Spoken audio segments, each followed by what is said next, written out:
Alright, তোমরা সবাই ভালো থেকো। আমি জানি না তোমরা সবাই লিডার হবে কিনা, বাট বলে ভালো, না হলেও খারাপ না, সবাইকে লিডার হইতে হবে, কে বলছে? অলরাইট, ভালো থেকো।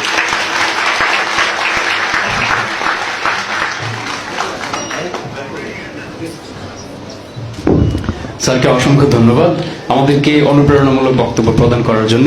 উপস্থিতি, এই পর্যায়ে আমি বিশেষ অতিথির বক্তব্য প্রদান করার জন্য মঞ্চে আমন্ত্রণ জানাচ্ছি দীপক কুমার বণিক। মঞ্চে আসছেন দীপক কুমার বণিক।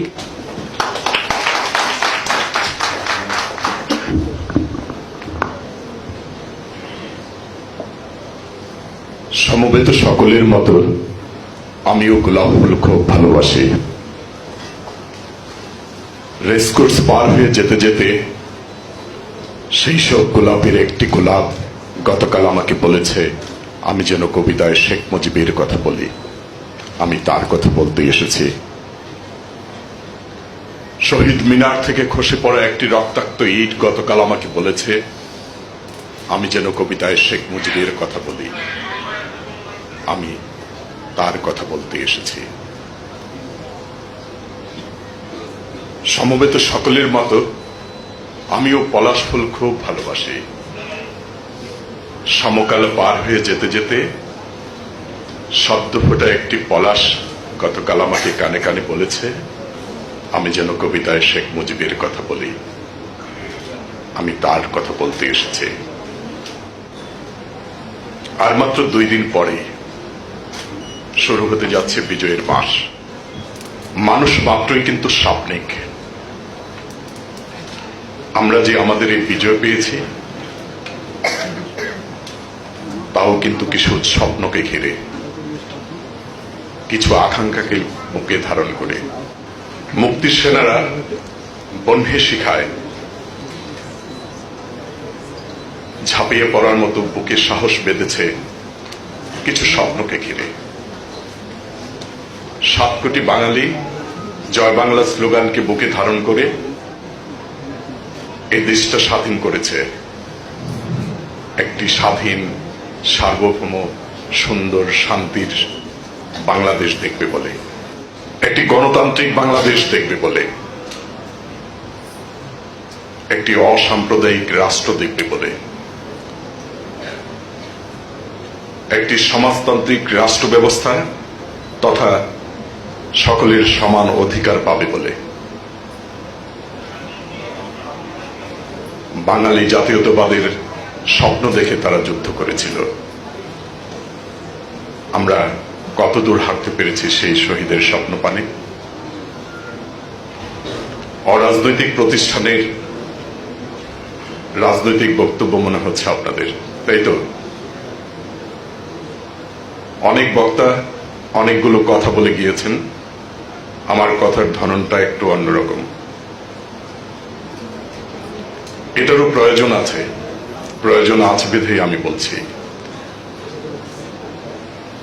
আজকের অনুষ্ঠানের সম্মানিত সভাপতি এবং বিশেষ অতিথিবৃন্দ এবং আমার প্রাণ প্রিয় মেধাবী তরুণ ভাই ও বোনেরা, আপনাদের সামনে দাঁড়িয়ে কথা বলছি।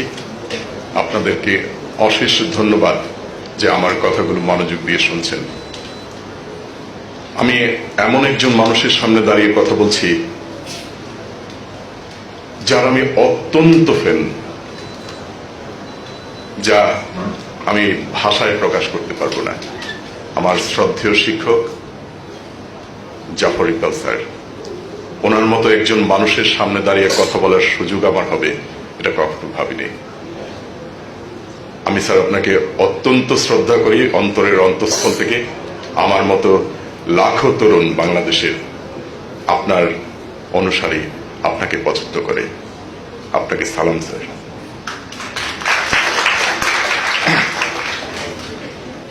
আমি কিছুক্ষণ আগে রাজনীতির কথা বলছিলাম, যাকে আমি রাজনীতির কথা বলবো না। আমি এখন একটা গল্প বলি। রাত তখন 12টা ছুঁই ছুঁই, ঘুম আসছিল না, ফেসবুকিং করছিলাম। আমার এক ছোট ভাই আমার ফেসবুকের ইনবক্সে নক করলেন, দাদা কেমন আছেন? আমি ওকে ফেসবুকের ইনবক্সে রিপ্লাই না দিয়ে সরাসরি ফোন করছিলাম। ওকে জিজ্ঞেস করলাম, এত রাত তুমি এখনো ঘুমাওনি? কারণ ওই ছেলেটা ছাত্র ছিল। ও বলল, না দাদা, আমার পাশের বাড়ির একজন লোক অসুস্থ ছিলেন, আমি সেই অসুস্থ লোকটা, এত রাত হয়ে গেছে বিধায় কোনো যানবাহন ছিল না, আমি আমার হুন্ডা চালিয়ে প্রায় 1-2 কিলোমিটার দূর থেকে একটি সিএনজি ভাড়া করে নিয়ে আসছি, ওনাকে হাসপাতালে দিয়ে বাসায় ফিরতে অনেক দেরি হলো।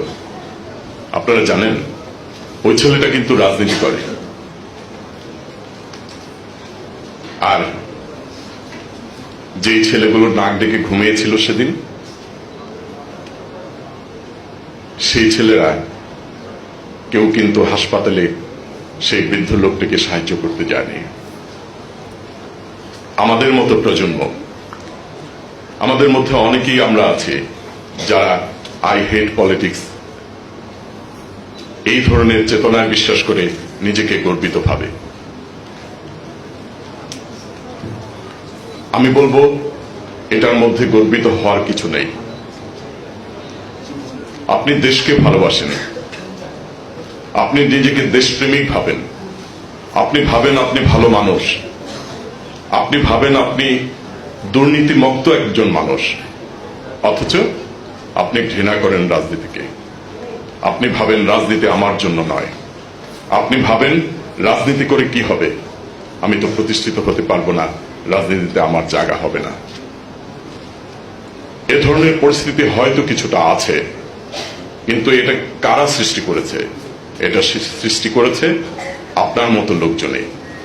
আপনি যদি দেশপ্রেমিক হন, আপনি যদি ভালো মানুষ হন, আপনাকে রাজনীতি করতে হবে। দেশের উন্নয়নে সবচেয়ে বড় ভূমিকা রাখে কারা? এক রাজনীতিবিদ, আরেক হচ্ছে সরকারি কর্মকর্তারা, তাই তো? তো আপনি যদি রাজনীতি না করেন, তাহলে রাজনীতিতে আসবে যারা দুষ্কৃতিকারী, যারা দুর্নীতিবাজ, যারা দেশের প্রতি মায়া নেই, সেই ধরনের লোকজন, এবং তারা রাজনীতিতে এসে রাজনীতিকে কলুষিত করবে, এবং তারা এই কলুষিত করছে বিধায় আজ রাজনীতি সম্পর্কে মানুষের বিরূপ ধারণা তৈরি হয়েছে। আপনার আমার, আপনি যদি দেশপ্রেমিক হন, দেশমাতৃকা আপনাকে হাত ছানি দিয়ে যাচ্ছে, আমি বলবো আপনারা প্রত্যেকে রাজনৈতিক সচেতন হন, রাজনীতিতে অ্যাক্টিভ হন। তাহলে যারা ভালো মানুষ আছে তারা রাজনীতিতে প্রতিষ্ঠিত হতে পারবে, তারা সংখ্যা গুরু হবে, সংখ্যা লঘুতে পরিণত হবে যারা দুষ্কৃতিকারী, যারা দুর্নীতিবাজ তারা। আপনাদের প্রতি হাত জোর করে অনুরোধ করছি, আপনি যদি দেশপ্রেমিক হন, ভালো মানুষ হন, তাহলে রাজনীতিতে আসুন। এদেশের উন্নয়ন নির্ভর করে কিসের উপর? আপনার এবং আমার উন্নয়নের উপর। আপনার আমার উন্নয়ন এ দেশের উন্নয়ন, এটাই হচ্ছে বাস্তবতা। যে কৃষক মাঠে ফসল ফলায়, সে যদি আরো অধিক পরিশ্রম করে 1 মণ ধান উৎপাদন বৃদ্ধি করতে পারে 1 বিঘা জমিতে, তাহলে তার নিজের উৎপাদন শুধু বৃদ্ধি হলো না, সাথে সাথে বৃদ্ধি হয়েছে এ দেশের মোট উৎপাদন, যেটা জিডিপিতে গিয়ে যোগ হয়। একজন শিক্ষক যিনি ছাত্র পড়ান, তিনি যদি তার নিজেকে উজাড় করে দিয়ে ছাত্রদের পড়ান, সেক্ষেত্রে ছাত্র ছাত্রী যারা আছে তারা মানুষের মতো মানুষ হবে, দেশের সম্পদে পরিণত হবে।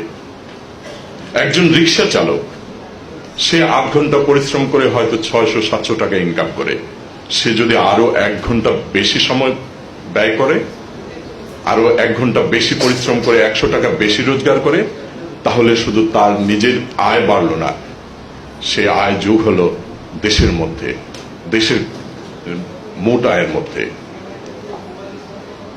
আমি আমাদের তরুণ সমাজের প্রতি অনুরোধ করছি, যে যার অবস্থান থেকে প্রত্যেকে, যারা ছাত্র আছে তারা যদি সঠিকভাবে পড়াশোনা করে, তাহলে রাষ্ট্র তার জন্য যে টাকা পয়সা খরচ করছে সেটার অপচয় হবে না, সে দেশের সম্পদে পরিণত হবে।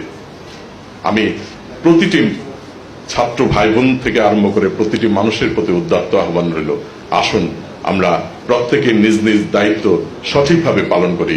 তাহলে যে স্বপ্ন দেখে জাতির জনক বঙ্গবন্ধু শেখ মুজিবুর রহমান তার সারাটি জীবন, যৌবনের অধিকাংশ সময় জেলে কাটিয়েছেন এই দেশকে মুক্ত করার জন্য, এ দেশকে সুন্দর একটি দেশ বানানোর জন্য, শান্তির একটি বাংলাদেশ গড়ার জন্য, সেই স্বপ্ন পূরণ হবে। যে স্বপ্ন দেখে লাখো শহীদেরা শহীদ হয়েছে, 2 লক্ষ মা বোন আমার ইজ্জত দিয়েছে, এই দেশটা কিন্তু আমাদের এমনিতে আসেনি, লাখো শহীদের রক্তে কিনা এই দেশ, বড় দামে কিনা। পরিশেষে আমি আরেকটা বিষয়ে একটু আলোকপাত করতে চাই।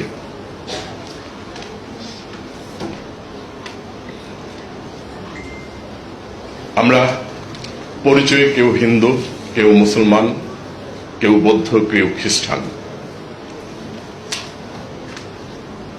কবিগুরু রবীন্দ্রনাথ ঠাকুর বলেছিলেন, 7 কোটি বাঙালিরে হে বঙ্গজননী, রেখেছ বাঙালি করে মানুষ করণে।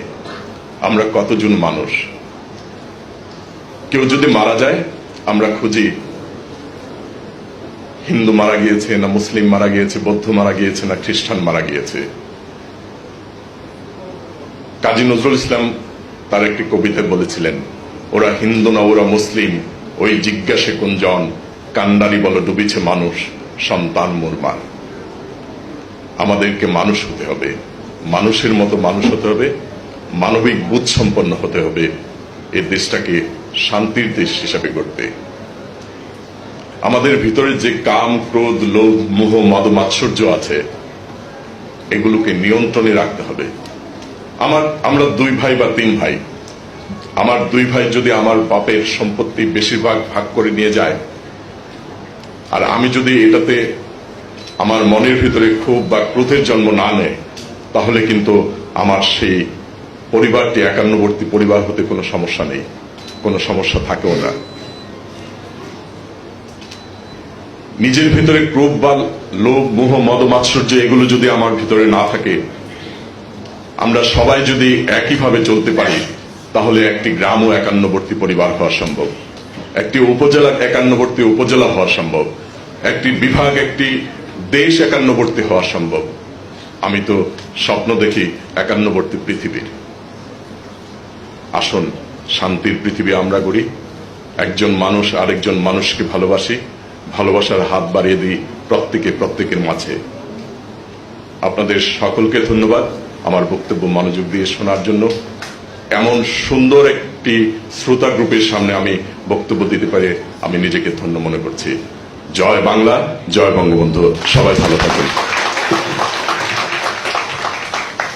সঞ্জিতাকে প্রথমে আমাদের আজকের বিশেষ অতিথি ডিএফএড এর কান্ট্রি হেড বাংলাদেশের জুদি ধারবার্সকে ওনার মোমেন্টটি হ্যান্ড ওভার করার জন্য।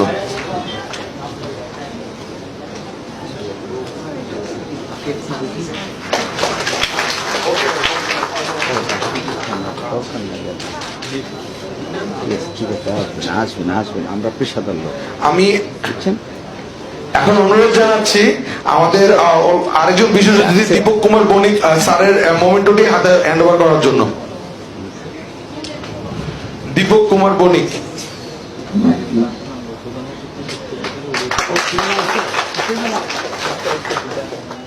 আমিও তো